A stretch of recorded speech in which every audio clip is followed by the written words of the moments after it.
I wanted to start with a sort of obvious question about method. For you, what's the difference between drawing and writing a narrative? I'm always trying to figure out what it is that I do when I'm writing these stories, and I don't really know. I don't have a clue what I'm doing. I'm going to go off on this geeky tangent, but I'll try to keep it short. I write in a drawing program. So I'm typing on my computer, but into a page of Adobe Illustrator where I'm arranging panels and imagining images. So I've got these different strands already at work. I have this register of the narration or a scene with dialogue, and then I've got the images. And somehow, I don't know, there's just some weird thing that sort of goes on where I sense where things need to go. So you're composing from the beginning sort of purely as a cartoonist, whatever that means. You're already in that space where both are speaking to each other. I would like to think so. Maybe it is more writing heavy than I'm admitting. But even though I'm not actually drawing with a pencil at that stage, I think of what that kind of writing is as a kind of drawing. When you're outside of your own work that you're working on and you're just taking sort of disorganized notes, what's more common, a sketch or a snippet of text or a phrase? Oh, definitely text. Text predominates in all of my notes. And then later, the image, as it comes to work point, then you start to shape it into images, but that's there from the beginning in the work. Yes. Which did you do first as a child? Of course I drew first. You drew first. But I had this weird obsession. As soon as I learned how to draw crude letter forms, I obsessively put that. I mean, maybe all kids do this too. You learn to write your name and you put it on your drawings. But there was something just really gratifying to me about the way letter forms and then later words looked in combination with images. And I often would incorporate these just stray letters and words into my pictures. So like signage, but in just whatever, not meaningful signage, but words, letters would be in there. Yeah. Well, it's interesting because I thought about this a lot when I was looking at your books, that when I teach or deal with writing students, often I have them go and retype a story just to see how it works. Anybody's short story. Go in there, type it from the beginning. When you rehand letter, so you have the choice when you get to a rich essay or Winnicott, in theory, I guess, of just putting the page in there or reproducing it in some way. By rehand lettering it, how is it totally a matter of re-experiencing their thought? Is that very important for you to rewrite their or redraw? How do you think of it? What's the better road? I've been reading Ben's work recently to prepare for this. And I loved your essay, your story about the nearest artist who the nearest reproduces guy. The Yellow Right, Pages, right. and I felt like that's very similar to what I do in a way. So do you think of it as if I told you had to choose between when you write somebody's essay between rewriting and redrawing, which word do you think you do? What? They have letters, they have words. Do you feel like you're rewriting their words, or are you redrawing their words, or is it a meaningless distinction? I'm redrawing them. You're redrawing them. So that's interesting too, because they, at the same time, they sort of have more and less meaning, because you're not making meaning as you're going, right? You're recreating meaning that's already there. Well, I would like to think that I'm maybe not creating meaning, but that I'm creating some kind of emotional resonance. Like I want to replicate the experience of reading something for the first time, my own excitement at, running my eyes across these words and discovering an idea. Right. Well, that's what I think. I was going to ask you that because that's definitely in there. It's your hand is reproducing the process of having seen them of you having seen them for the first time, so that in theory we can, even if, because I've read that essay before in a different context.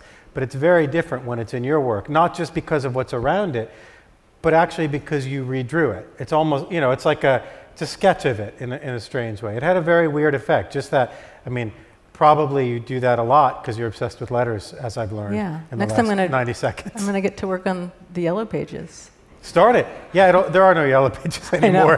What? The Yellow Pages? You mean the memoir app?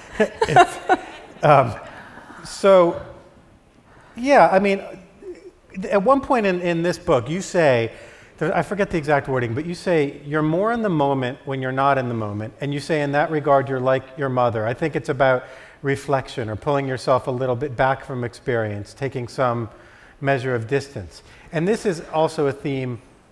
I mean, it can't help but be a theme when you're doing a graphic memoir, because you're recreating scenes where you're there in first person, but then we're there sort of not in your first person, right? Yeah. So how strange, I guess the only question attached to this is how weird is that?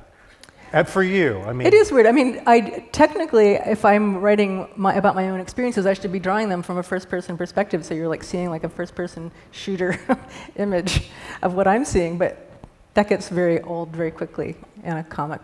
Right, it's like a handheld I mean, it's too in film terms, it's too jumpy and jittery and sort of low production value, right? You'd be walking around all the time with the camera. Yeah. Although there is a shot in the other book of your dad when he comes home from work and he's really tall and foreboding, and that's a POV shot.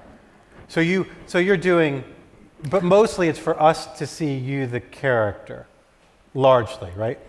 Yeah, well, actually, I use photography extensively in my work. Like, I've set all my scenes up and pose for them, which was originally just a drawing aid, like a way to quickly capture a pose or a gesture, but it becomes a kind of weird emotional tool, too, to identify with the character I'm drawing. Just to clarify, you mean if you're doing a scene from then, you'll take some sort of reflective selfie type thing to figure out... There's a total selfie of me as my dad in that shot that you're talking about. Like, I put the camera down on the floor and aimed up to get this towering, looming picture, and then I posed. So I do that that's like a weird ritual. It's part of my work. I spend a lot of time taking selfies. But that's one more weird layer of putting something over the truth that is also the truth, right? So that you can hold it at arm's length a little bit. I think that's even odder than the redrawing the letters. If I had to pick one. Yeah, I think you're right. No, that's definitely almost, that's a little psychotic. Yeah, we don't have to put a label on it. Wait, I wanted to ask when you showed these, and I noticed this as well going through the books, but I didn't go back and check earlier cartooning to see if this was the case. There's a lot of shots of people from the back of their head, and the words are coming out of their head. And I don't know if other comic books are like this, because I don't know that much about it. But in reading your work and preparing for this, it really struck me that in a way, the words end up being, what they're saying is their face, because some of it you can see their face or it's a profile, but there's a lot of these where there's groups and you're talking to your mom or your dad, and the words are sprouting right out of the back of their head. Is that because you just have a lot of characters and you're arranging them in real space and it's not a Marvel comic where everybody turns to face the camera in an action shot, or do you set those up also? No, a lot of it is just the constraints of design and trying to get a certain amount of information into a scene. I once learned, I didn't know this as a young cartoonist, but that the tail of the word balloon is supposed to actually point to the character's mouth. I didn't know that. It's like these microphones we're wearing. These are physical balloons. Wait, what did you think? Did you think it was a thought? Well, I thought it was just like it just needed to like point somewhere toward that person, not their mouth, not the location of utterance. So you thought it was like a thought price tag or something? Like a label. Huh, that's so weird. I guess I have a little more latitude about where I put them then. As an artist, you don't feel like it has, like in the old comic book style, it's always just like resting like a cigarette on the lip. Yeah. You don't feel the need to do that. And then, because it's a writer-heavy or a writer who's making these cartoons, do you actually struggle? You said a lot of it is the constraints of space. Do you sometimes get aggravated that people in your life and in your work have thoughts and say a lot of things? Do they crowd out the images? Do you sometimes think like, I wish people would stop thinking about words and meaning and stuff, because it's really getting in the way of this otherwise nice family picture? Well, yes, that's always a struggle. Like I always want to write more words than I have room for, which is good. I have to always be editing and pruning stuff down. It's a very telegraphic form, comics. And do you edit?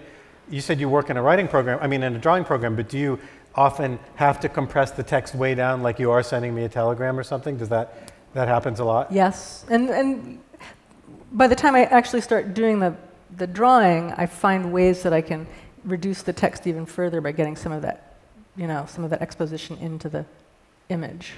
So you were designed in advance for all these modern technologies like Twitter and whatnot. You were already there in terms of being able to compress your thoughts into someone's arbitrary space. Yeah, but strangely, I cannot get my mind around Twitter. I've tried, but I can't understand all of the hashtags and the ats. Oh, the compression is okay, but then... There's enemies of Twitter. We sat them all over. It might help if in every little Twitter window you just put like a little thought arrow. Yeah. It's, well, another question is that, and this is about drawing, I guess, and how you draw yourself. Because, all right, so a lot of the work, a lot of your work, and I suppose every writer's work is about how we are defined, every memoirist's work, how we're defined from the outside in by race or by sexual orientation or by gender or by age or whatever. So your work deals with that sometimes quite explicitly, but you're drawing yourself.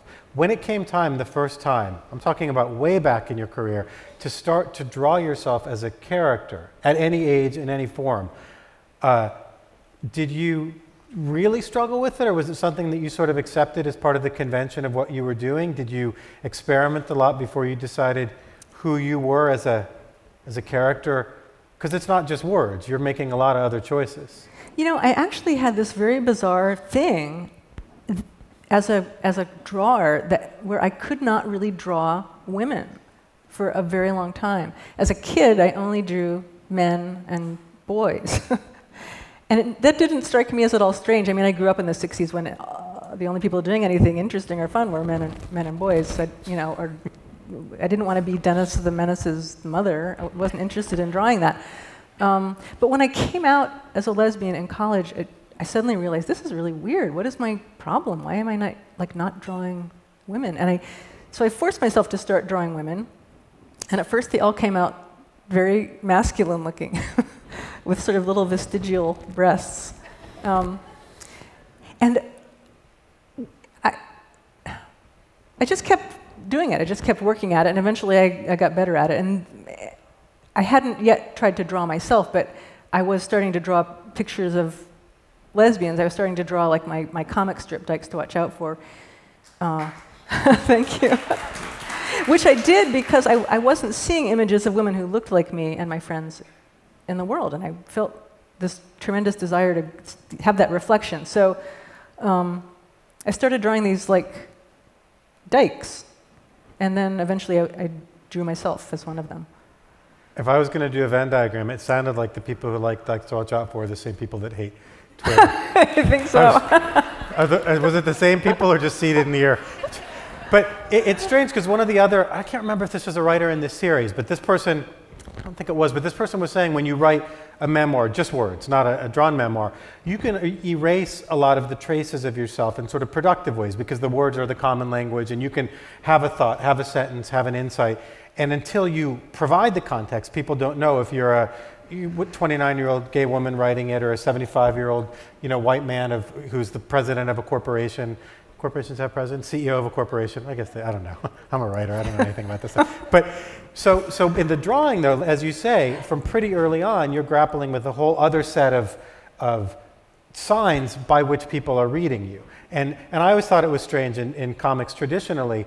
Right, like as little boys, like I was attracted to certain characters in comics, which is very weird because they're just ink and like some weird little sketch. It's the most reductive thing, like to draw like Betty and Veronica or whatever, and Archie. Well, but there's something very erotic about reduction. Right, I guess that was going to be my part of my question, which is as you reduce not just yourself but everybody. Do people like that process? Well, for me, there's a range in cartooning. There's a range from very iconic to very realistic types of drawing, and I always verged toward more realistic because I was always trying to break away from these stereotypes of how women were drawn in the comics, which was really like staggeringly offensive. So I wanted to draw real women with sagging breasts and hairy legs, and just particular women who looked a certain way and were not reduced to some kind of generic icon. Well, you've talked about Crumb. I mean, Crumb, in a way, was doing a version of that, sort of breaking up the icon, although it became its own sort of icon. But were there models that you had even among? I think our Crumb isn't. He's such a sui generis character. I loved his work. I mean, yeah, his stuff is terribly misogynist and offensive, but it's still really wonderful. You should blurb a book with that.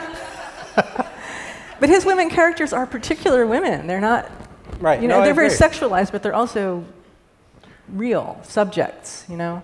Yeah, I mean, they're pretty specifically sexualized, but not in that generic Betty and Veronica way where they're wearing all of each other's clothes, or they could, or whatever.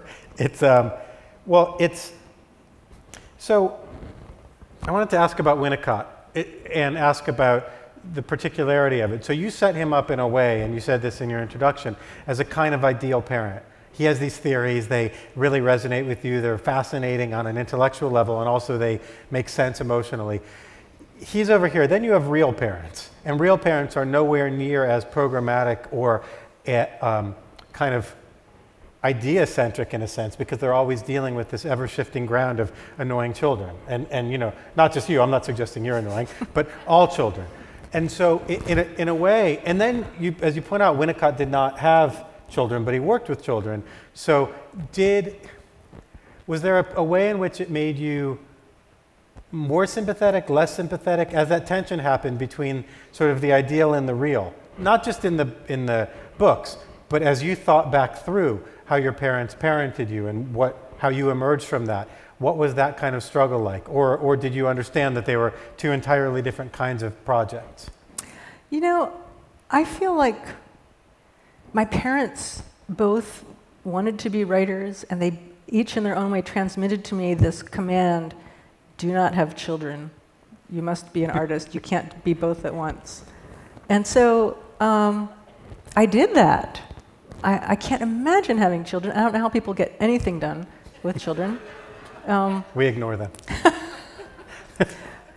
But I don't know exactly what I'm trying to say.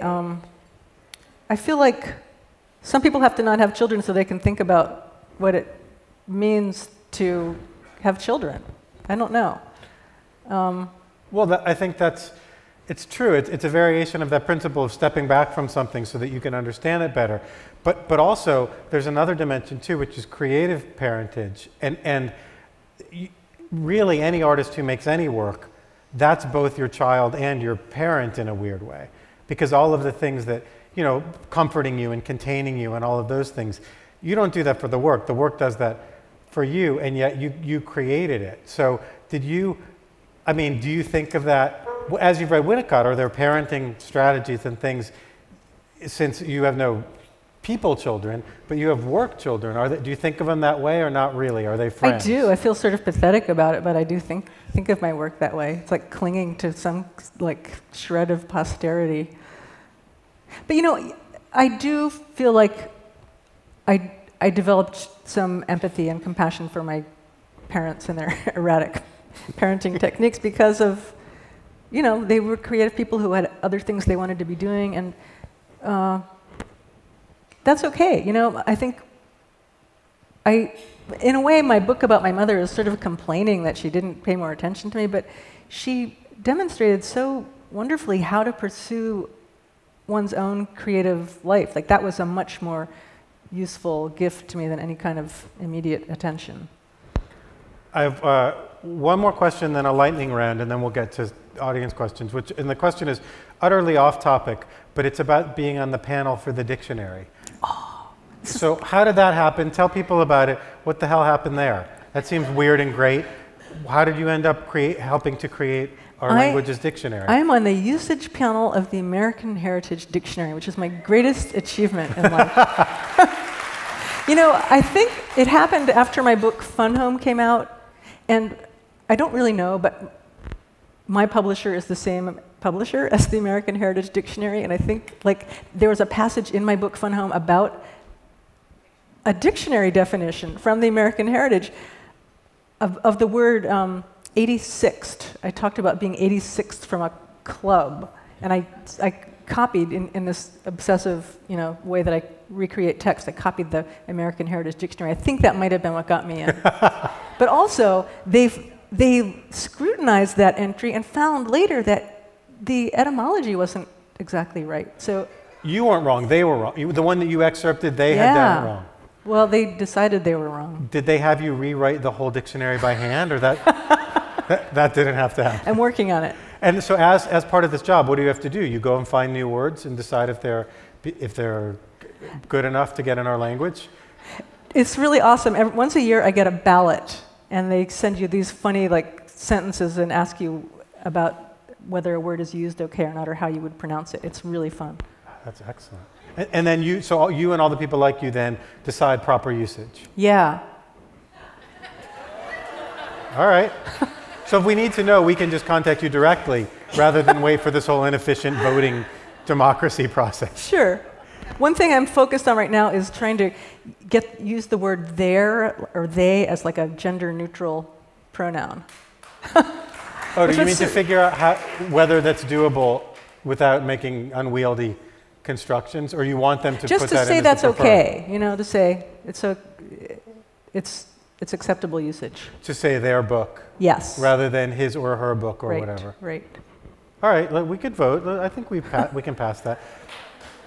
The people that hate Twitter and like your comic strip have authorized that usage. All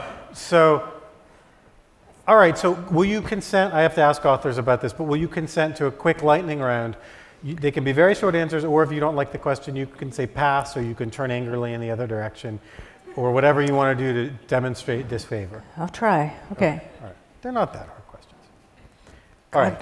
So if you didn't, well, for you it's a little different. It's write or draw. If you hadn't been a writer/drawer, what would you have been? Librarian. All right. What's a classic that you've never read but you intend to one day? Beloved. I can't believe I have not read that book. I can't believe I'm admitting it in public. What's a classic you'll never read and don't feel bad about never reading?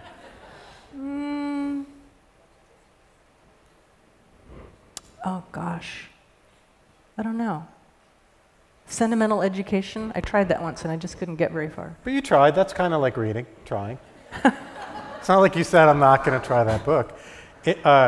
What are alternate titles that you considered for either Fun Home or Are You My Mother? Really bad ones. The Fun Home was going to be My Father's House. Or...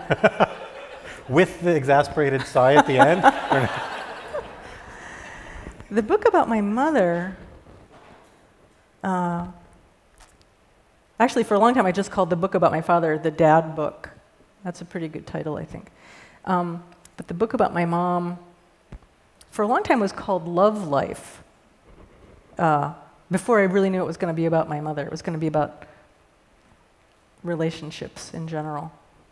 And then as it morphed to be more about your mother, and then that title exists and is great anyway. And that was a total joke. I was like brainstorming with my editor, and I made a total joke. Oh, Are You My Mother? Like the kids' book. And she said, that's it. Editors know. That's it. And the dictionary people are calling. Yeah. Go. So at the very beginning, you mentioned technology and how technology has both been good and bad for you because it lets you record a lot, but also sends you things uncomfortably from the past. Are those... And if not, what are the best and worst things about how technology has changed your work?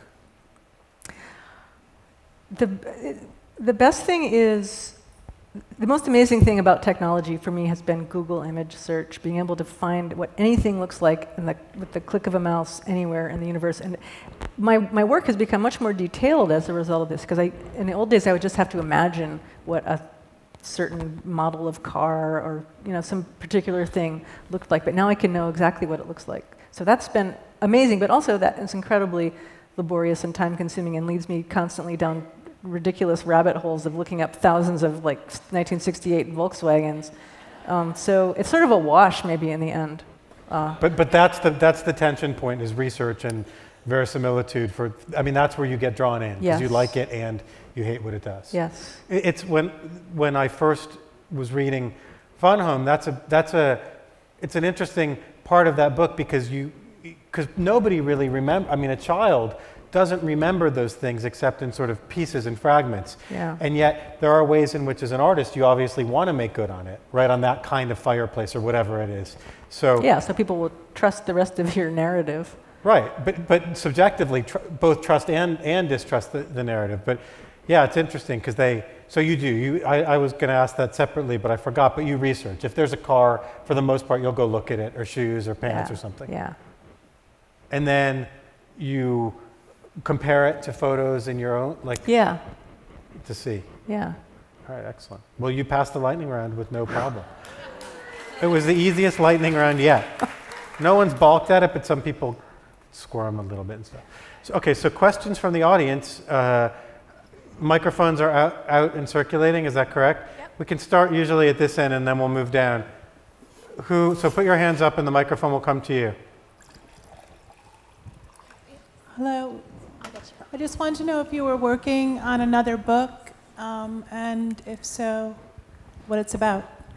I am working on another book. I've been very busy and traveling and distracted, but I'm finally getting to work on a new memoir, which is going to be about physical fitness. It's going to be about. I'm tired of doing these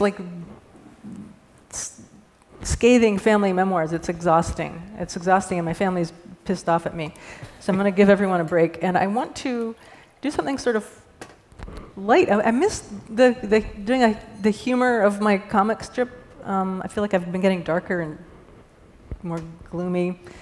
But I'm interested in the body, how we learn things through our body, and how just the weird physical fitness trends that we've gone through in our culture since I've been born in the 60s. I'm going to just document my own participation in all these crazy activities. That's my plan. Hey, I've been meaning to ask you this for a long time. Since the Dykes to Watch Out For and in the Fun Home too, you are so good in creating these atmospheres and people being together in the same panel that you're drawing, and it's like a feeling of community in the same space. And then all of a sudden in the Are You My Mother? It's so surprising. I mean, I didn't actually do a content analysis, but I think I'm right. You are constantly on the phone with your mother. And I was wondering, why is that the case? Have you noticed your mom when you were finally away from her physically? I mean, was it a process of externalizing or internalizing her? But it's so interesting that you are all the time on the phone, not in the same space. And then you chose to show the panels rare panels that you're in the same space with her.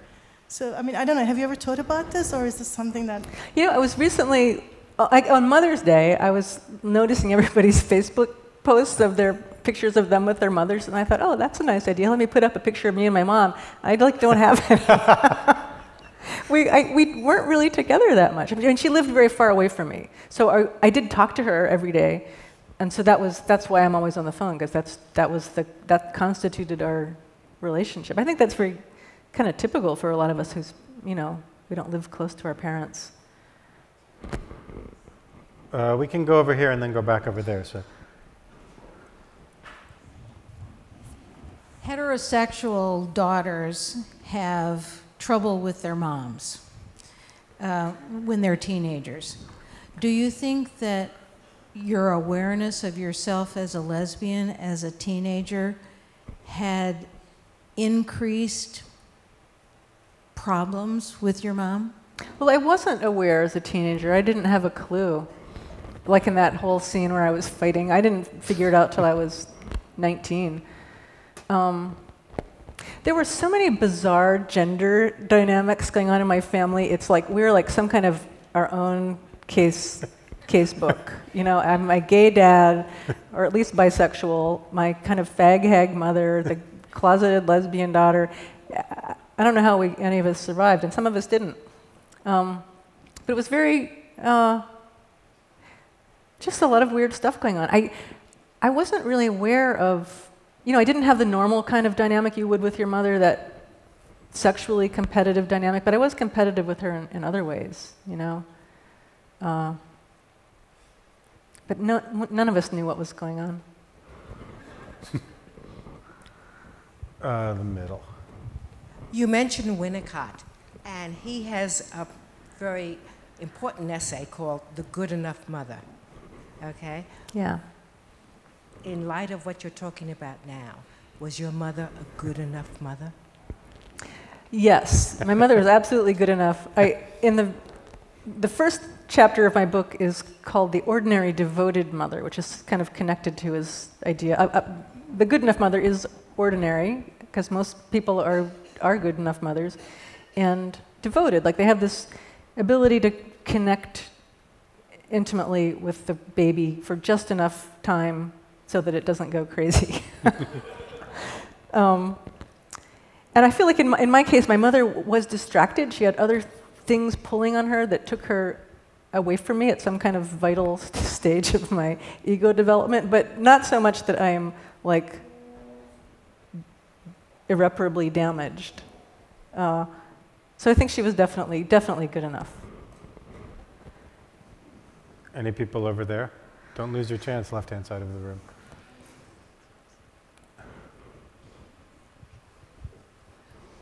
Hi, I just recently saw Fun Home at the Public Theater, which was a musical that while I was reading the book, and as much as I enjoyed that book, I never actually envisioned it as a musical. So I was curious how that happened and what you thought about the show, the production. My memoir, Fun Home, got turned into a musical. It's been very strange. You know, this idea first got broached, I don't know, 6 years ago. It was soon after Fun Home came out, and I was like, a musical? That sounds insane. Sure, go ahead, try and make a musical. I didn't think they really could do it. You know, I didn't know. I did know that Lisa Kron would be the playwright, and I trusted that if anyone could do it, she could do it. I knew her work. I knew her as part of the 5 lesbian brothers, and I felt like she really, yeah, like she understood this sensibility and wouldn't fuck it up the way that it could easily get fucked up. And I was not disappointed. She did something amazing. She and Janine Tesori made something really amazing. I feel like that musical has been a tremendous gift to me. It's not exactly like the book, but they somehow captured the essence of the book in a remarkable way through sort of following their own parallel process parallel to mine of trying to get to the particular truth of this family's situation. And somehow it really works. I don't know anything about musicals, but it's a pretty amazing musical. I think two more or 3 more? Okay. Superman, Wonder Woman, Batman, what were your influences as a kid? Not so much the superhero stuff. My mother loved Wonder Woman, and she tried to get me into it, but I just was never interested in, like, those fantasies. I found real life much more interesting. I liked Archie. And Mad Magazine. Mad Magazine was huge.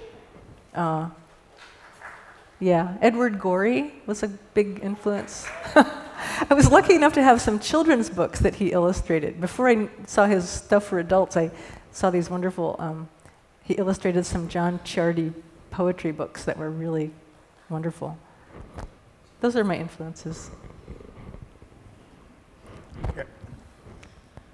I want to start actually by thanking you. Your work has been so completely filled with charm and laughter, and I'm grateful that I got to come out in an era when you were doing your work with Dykes to Watch Out For. So thank you. That's probably the most important thing that I will say. I actually was going to ask you a question about the play as well, and I'll dovetail on your question, and that is, you mentioned that the idea for the musical, which is, you know, unbelievably kick-ass and extraordinary and moving, and it makes you laugh and cry, and it's a really wonderful, it's a wonderful tribute to your work. So if the idea for that was kicked around about 6 years ago, I think you said also that about 3 years ago you were working on this piece about your mom. And I wonder how those things came together for you. What does it mean for you to be going in depth in a piece that's about your relationship with your mother and about all the other things that the book is about? And you've got this musical. Yeah. it's funny the way that you start to have this feedback effect on your life. And there was a point in the memoir about my mother where I take her to see A Little Night Music on Broadway. And I had a line there about how maybe one day we would be going to see the play about my book Fun Home on Broadway, because at that point it was like, you know, starting to happen. But I took it out because it felt like too self-referential and crazy. But it was this weird little, I don't know, way that that story looped around. And also there was this strange sort of co-evolution thing that happened. When Lisa was writing the play, I was working on my book about my mother, and we separately came up with these ideas of having, like, she came up with this idea of having the adult Alison narrate the story, which wasn't in the book at all. My adult self wasn't really present. And as I was writing the book about my mother, it became a book about writing Fun Home, which is kind of what the play is about. So that was weird. Totally just parallel creative processes. One last audience question, and we'll go to this side of the room. Hi. I know you mentioned that your family is mad for your scathing family memoirs, but I feel like most of us would agree that they're both scathing and highly sympathetic.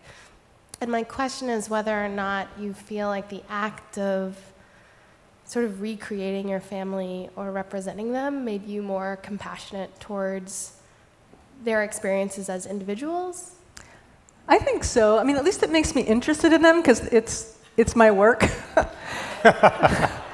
I know that's really sad, but it's true. I'm not really interested in anything except what I'm working on. So if I'm working on something related to my personal life, that makes me much more compassionate and empathic and communicative because I want to know what's going on.